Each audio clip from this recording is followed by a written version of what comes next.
You're on a retro trek with the Caramel Apples, a podcast that dials up most impressive stargazing nostalgia from your home planet to the Hoth system, with your hosts Kennedy Rizzo and Cooper Lee.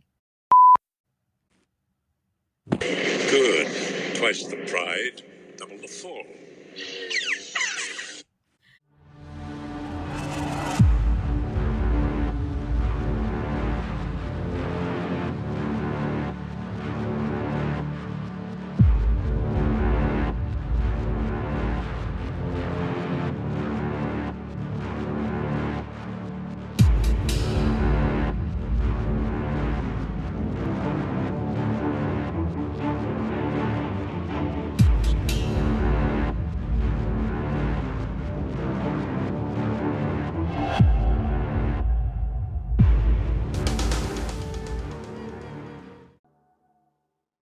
Hello, Orchard Archivers, and thank you for joining us for another Star Wars with a Caramel Twist Prequels of Destiny series episode.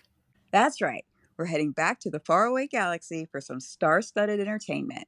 This is just the thing we come to look forward to when you're a die-hard Star Wars fan. We have a lot in store for you, but as per usual, be sure to hit that subscribe button so you don't miss another Caramelicious second of our podcast. Also, be sure to visit us on the Gram, X, and TikTok. And feel free to peruse our official website, RetroTrekwithTheCaramelApples.com, for all the latest and greatest updates going down in the Retro Orchard. Oh, buddy! So without further ado, Coop and I are going to jump straight away into our episode this week. We are definitely continuing on with our Star Wars prequel series, and we thought we'd do an episode reminiscent of our friend or foe episode from our previous Star Wars edition episode, Star Wars with a Caramel Twist.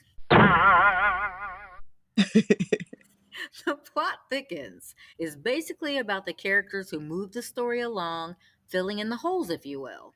That's right, Kennard.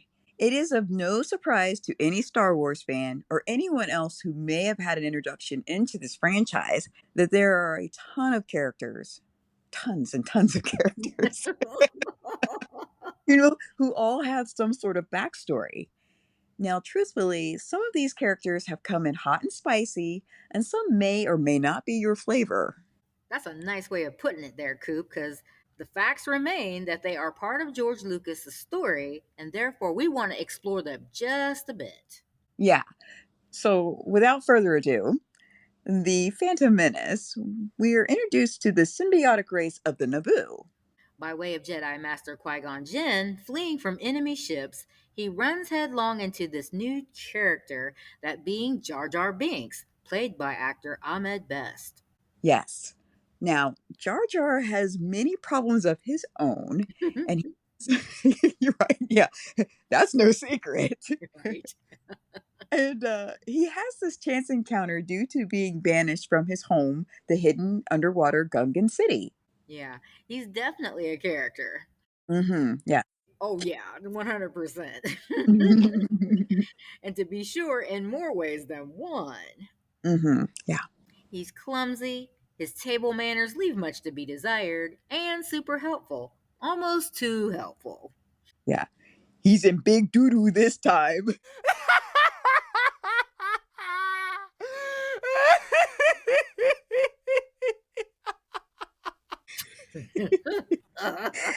So, he also speaks Gungan Basic, which I guess some people kind of took issue with. Oh, really? Yeah. Well, don't expect a warm welcome. How rude. He's an alien. Yeah, that's it. But maybe it's in the fact that everyone else is speaking, English. Maybe it's a little jar-jarring. But It that was awful. really was, wasn't it?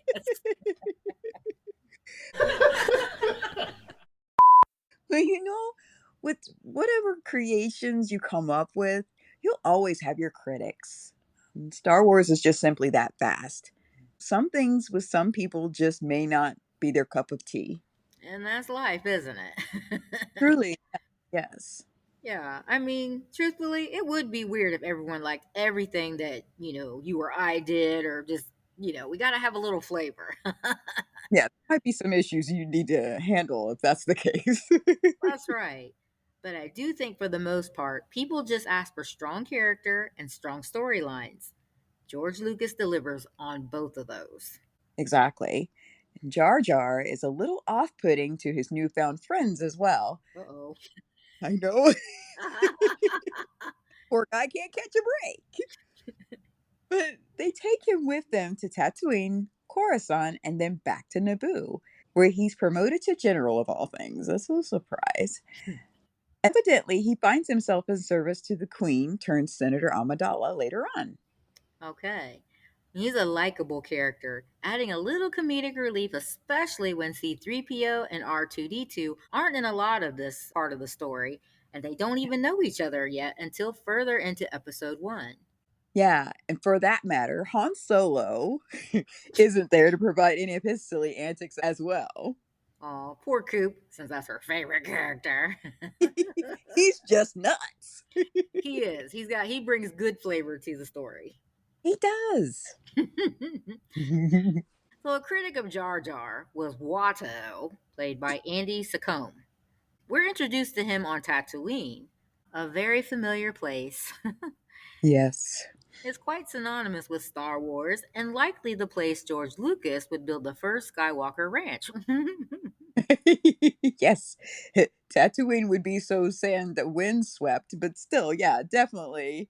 It is the jump off point for the Skywalker saga. That's right. Now we see it with all its sandy glory. Not so much has changed except for the fact that it's 9-year-old Anakin's home at this point. And speaking of Anakin, he's employed by Watto, but not by choice. As we know, he and his mother are slaves. That's right. Watto is a Toydarian who is self proclaimed not weak minded. Yeah, he may not be susceptible to the actual wave of hand Jedi mind tricks, if you will, but he's certainly taken in by a Jedi's bet for repairs, for parts and stuff, and ultimately a game of chance. Yeah, Watto really should have seen that one coming. Mm-hmm. But he's told his little secret that the only thing that works on him is money.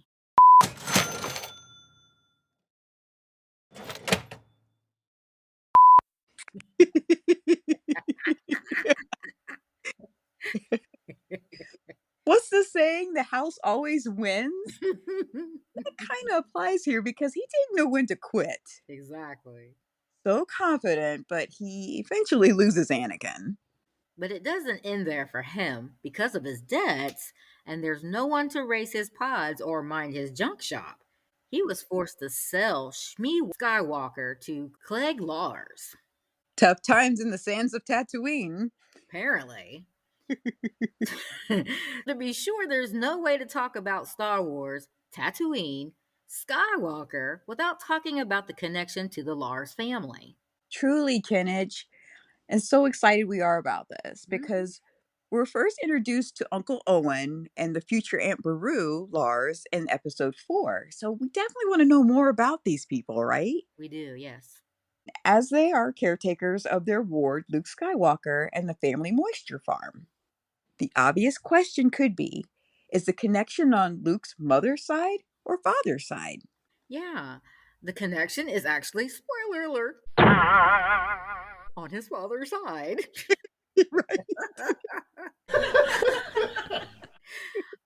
Once episode 2 opens that story up for us. Yes. But it's not by blood relation as one might think. Right, right. It's more of a family born out of circumstances or situations. Because that's nothing lost on us. We know there's many families that are just kind of, whether it's formal adoption or actually just you say each other are related or whatever, just because you Right. have that kind of Yeah. connection. But there's all types of families out Yes. there, right?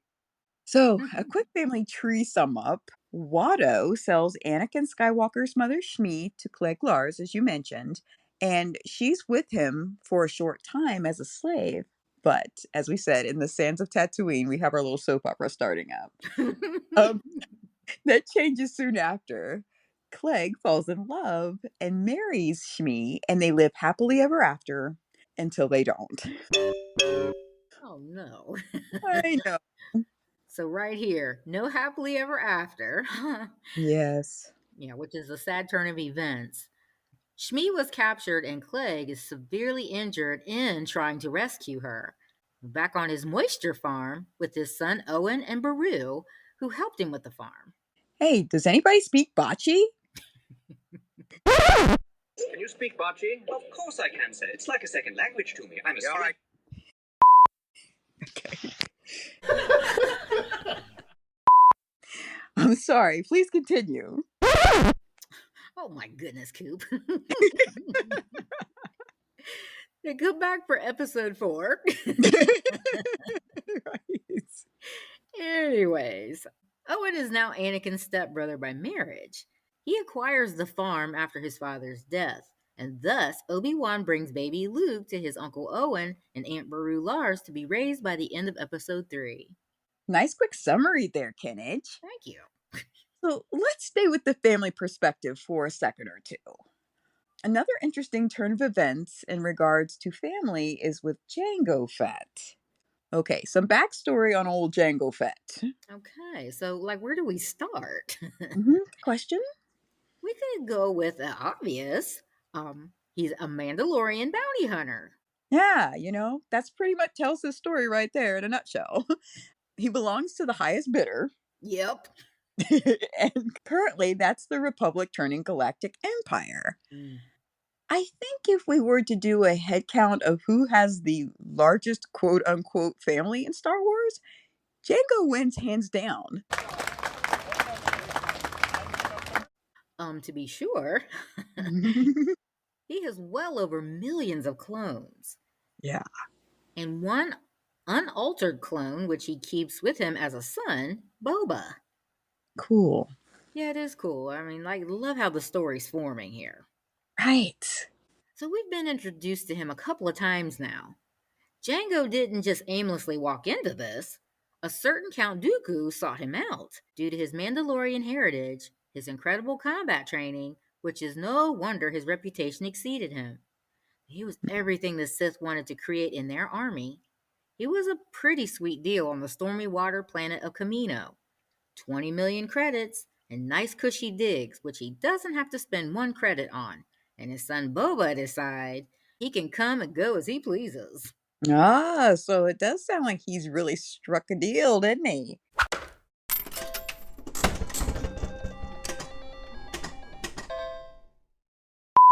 Yeah, that's a vacation I'd like to go on. Everything you could ever want, and you don't have to pay for it? Absolutely. Sweet.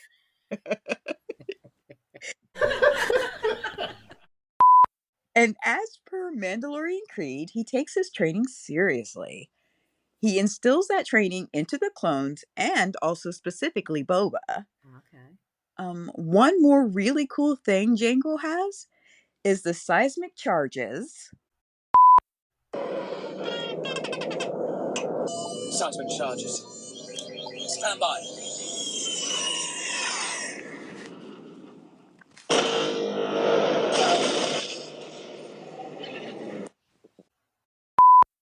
Which he keeps on his ship Slave One. They draw sound towards them from their immediate surroundings and explode into a beautiful blue light, which shatters everything around them.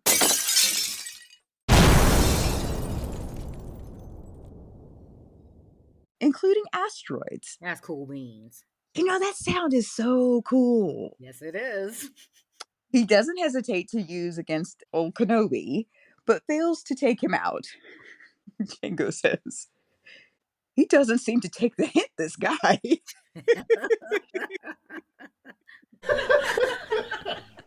He's like, get lost, buddy. So, fun fact, Boba inherits Slave 1 from his father, Jango, but subsequently replaces with Slave 2, Slave 3, and Slave 4. 2 more and he'd have a complete 6-pack. You'd probably do it too. Boba's learning to be just like a chip off the old block. And now the Galactic Empire has a Mandalorian army. OMG. Good grief, right? Gosh. Yeah.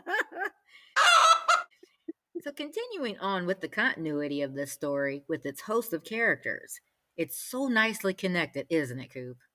It really is. Whether it be the good connections, but also the bad, as in bad guy connections. There's plenty of those.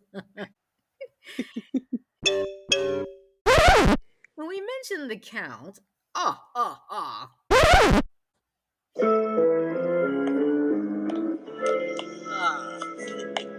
yes. Ah, oh, greetings. It is I, the Count, and it's time to answer that fascinating question. What is the Sesame Street number of the day? no, not that Count. This is Count Dooku, played by the late Christopher Lee. And by the time we meet Count Dooku, we find out that he is a fallen Jedi. Which is truly intriguing. He is quite the deep well. Hmm. He's an actual count from Sereno and was also trained by Yoda. Impressive. Right? So cool. And he became a Jedi Master himself to none other than Master Qui-Gon Jinn, which is really cool. Don't you, like you said, you could just see the stories just forming, all the connections forming. Love everything about that. And obviously, this was all prior to Attack of the Clones. Mhm. Now, by this time, he's a Sith Lord, and his Sith name is Darth Tyrannus. He's Darth Maul's immediate replacement, but stay tuned for what happens to him. The rule of two remains unchecked. Now we see the connection to the puppet master once again behind the scenes. Mm-hmm. Sidious takes on Dooku, and Dooku takes over the commissioned clone army for the dying Republic, soon to become the Empire, as we mentioned before, with Emperor Palpatine as dictator. Dooku, or Tyrannus, if you will, has many irons in the fire as one would expect for Sidious's apprentice. Mhm. And the clone army is just one of those things. But as everyone should have learned by now, Sidious is not to be trusted. Oh no! Bye bye, Count Dooku. Right.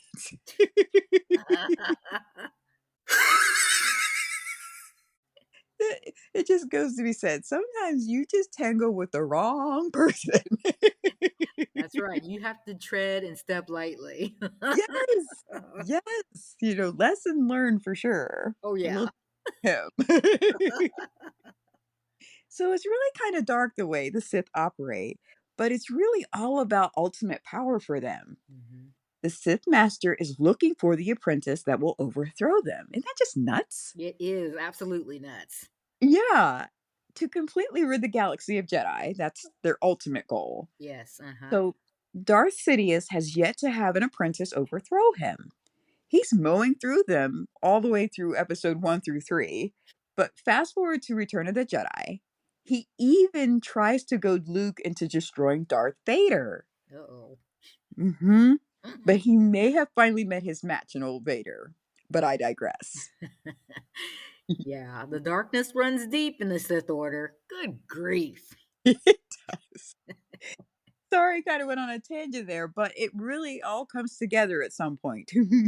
Yes, so we know that Dooku doesn't survive long, but he did spend a decent part of his life trying to do good. But by this time, he's completely on the dark side and won't survive much longer. Exactly. So we kind of brought up the clone army a little bit ago, Hmm. but here's a bit more on that fierce warrior army. This army was commissioned by Jedi Master Sifo Dyas for the purpose to fight the returning Sith. Okay. But keep order throughout the rest of the galaxy and trying to lighten the load on the Jedi as a whole. Yes. Well, as the story goes, the Jedi did not agree with this decision, so Sifo-Dyas and Count Dooku worked together on this mission. Kind of doing things they shouldn't have done. And Sifo-Dyas ordered the army, good intentions, with really result in bad Oh results. my god. Yeah. So Dooku erases Camino from the Jedi archives, and brings Jango Fett into the fray. Okay, so they beginning to build this army in year 32 BBY. 10 years later, 22 BBY, we find out that Sifo-Dyas has been double crossed by Jedi turned Sith Dooku, and the hijacked Republic army is ready to engage. Under Sith control, they are prepared to do all Supreme Chancellor Palpatine has on the docket. They are Mandalorian by creed, and they are an unstoppable army, just in sheer numbers. They really are. They're used by the Galactic Republic from 22 to 19 BBY.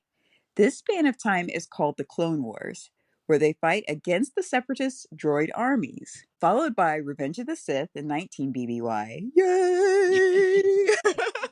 That's right. Yeah, you have to take a pause for just a second, right? We have to just celebrate that. Hashtag But facts.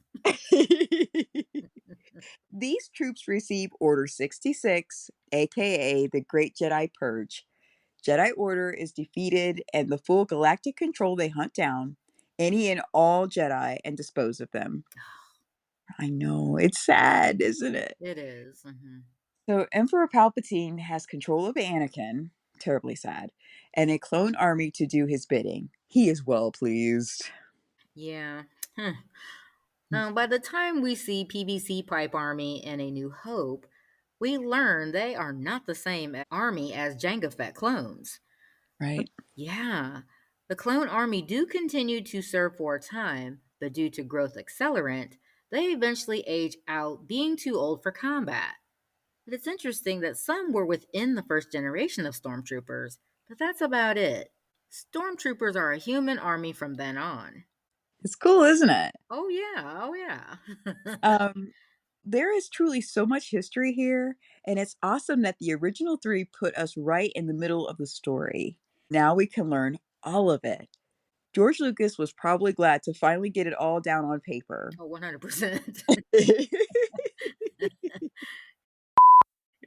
So, one more interesting character that might surprise some listeners to learn a brief synopsis about.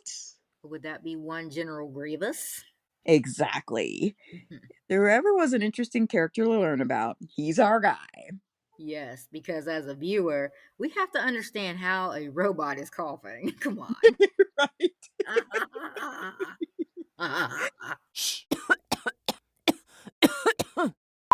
In a nutshell, Grievous started out as a non robotic, non droid species known as the Kalish from Kali planet. So, fun fact, he's 7'2" prior to turning cyborg, but afterwards he lost an inch. Oh. Whoa. Still quite tall, which led to Anakin stating, "You're shorter than I expected." Oh, Anakin called him out. Yeah, he That's the way to do it. did. So he was actually changed into the cyborg we see within the movies. There's so much backstory there, as Coop said, but leave it to say he started off a fierce warrior and died a fierce warrior. That's right. And the short of it, Grievous trusted some folks. No, no, no, no, no, no, no, no! No, please! No!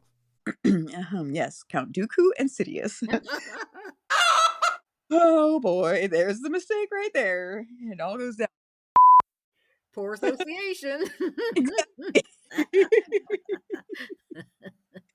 And along the way, which they ended up actually preserving his brain and also his eyes and vital organs, for the cyborg form that he becomes later on. But they completely lied to him about, who had caused the major accident, which pretty much ended his life and made it so that his body, was not going to be usable. So he was lied into the whole, this is why you should do what you need to do now. So, and he took the bait, I guess, which led to his needing the new body. Well, yeah, that's what happens when you hang out with shifty folks. Exactly. That's on him. Exactly. See, folks, it's all about choices. Mhm.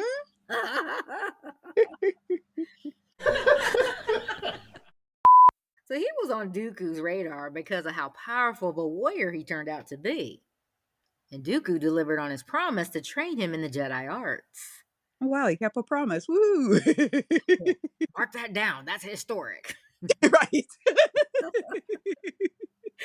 One thing leads to another, and his hate grew for the Jedi. Oh, great. Just one more warrior the Jedi had to be weary of and Yep, ultimately defeat. that's right. He's tasked with taking out the Jedi as a supreme commander of the Separatist droid army. Hmm. So much happening in this galaxy. It's exhausting.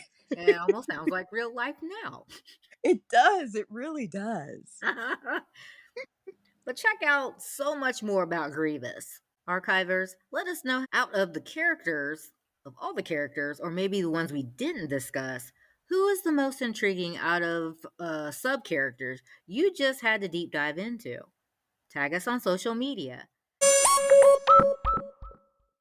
So it goes without saying we experience comedy, mystery, intrigue, betrayal on all levels.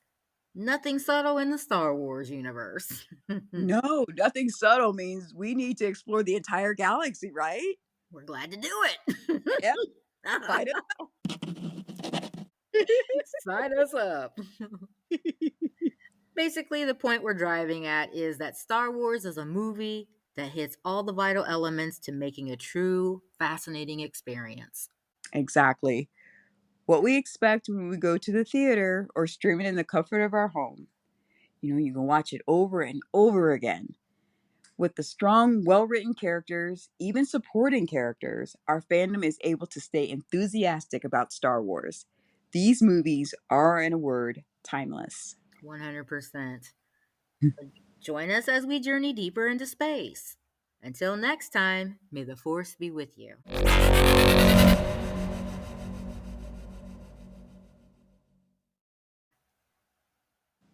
Oh dear. That's it for this week's Orchard Trek Retro. Rest assured, we're just getting started. Need a podcast to listen to on the way to Tashi Station to pick up power converters? Maybe one not fluid in bocce? Plug into the Retro Orchard as Kennedy and Cooper share more retro goodness in our Star Wars with a caramel twist Prequels of Destiny series. We have a good feeling about this.